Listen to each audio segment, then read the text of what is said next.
When I think back to the choices I made, I feel like I was living someone else's life, a stranger's story.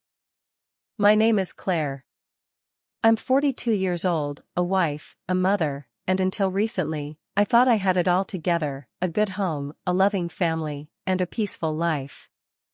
But life has a way of twisting in ways you don't expect, pulling you into darkness before you even realize what's happening. It all began on an ordinary summer afternoon. My son, Josh, had invited his best friend, Aiden, over to our house like he had 100 times before. Aiden was 18, same age as Josh, and had practically grown up here. He was polite, handsome, and athletic. I always thought of him as just another kid, until I didn't. That day, I was in the kitchen when Aiden came in looking for a snack. He smiled at me in a way that made me stop in my tracks. It wasn't the smile of a boy, it was something more. I shook off the thought, embarrassed for even letting it cross my mind. But as he leaned against the counter, the sunlight catching his face, his confidence caught me off guard. "You're in great shape, Mrs. Carter," he said casually, reaching for an apple. I laughed awkwardly, brushing the comment off. "Just trying to stay healthy," I replied, forcing a smile. But his words stayed with me, echoing in my mind long after he went back outside. In the days that followed, I found myself noticing Aiden more.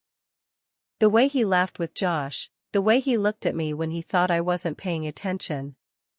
I felt ridiculous, ashamed even, but there was something undeniable about the way he made me feel, seen, alive, desired.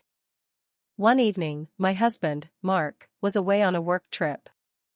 Josh and Aiden were watching a movie in the living room when I went upstairs to take a shower. I stood under the steaming water, trying to wash away the thoughts swirling in my head. When I stepped out, I heard a knock on the bedroom door. "Mrs. Carter?" "Your son's asleep," Aiden's voice called softly. I opened the door, wrapped in a towel, to find him standing there, his eyes lingering on me just a little too long. I should have told him to go back downstairs. I should have walked away. But I didn't. "Thank you, Aiden," I said, my voice quieter than I intended. The silence between us grew heavy, charged with something dangerous and forbidden. He stepped closer, his hand brushing against my arm. I froze, my heart racing. Every voice in my head screamed for me to stop, to send him away, but his touch burned through every ounce of logic I had left. "We can't," I whispered, but my words betrayed me. "I know," he replied, his voice low. And yet neither of us moved away. That night changed everything. I told myself it was a mistake, a moment of weakness that wouldn't happen again. But the more I tried to stay away, the more I found myself drawn to him. Every stolen glance, every brush of his hand, felt like fuel to a fire I couldn't extinguish. I became reckless, sneaking moments with Aiden when Josh was out of the room, meeting him late at night when my husband was working. I knew it was wrong. I hated myself for it.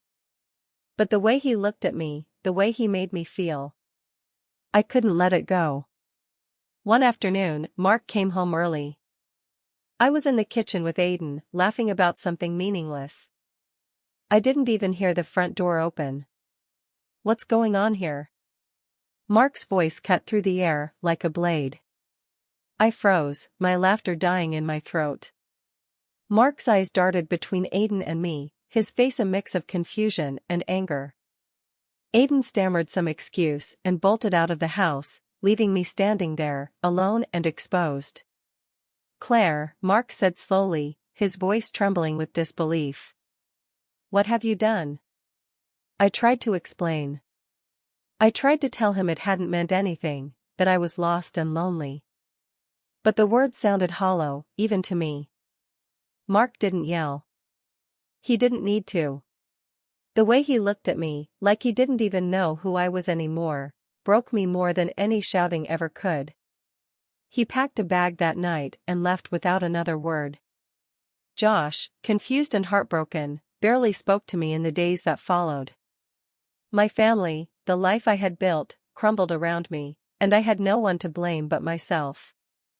I didn't see Aiden again. He stopped coming around, and Josh eventually drifted away from him too. I suppose that was for the best. But late at night, when the house is silent and empty, I think about what I've lost. I picture Mark's face the moment he realized the truth, the disappointment in my son's eyes when he found out what I had done. I had been selfish. I had chased a feeling, a fleeting thrill, at the cost of everything that mattered.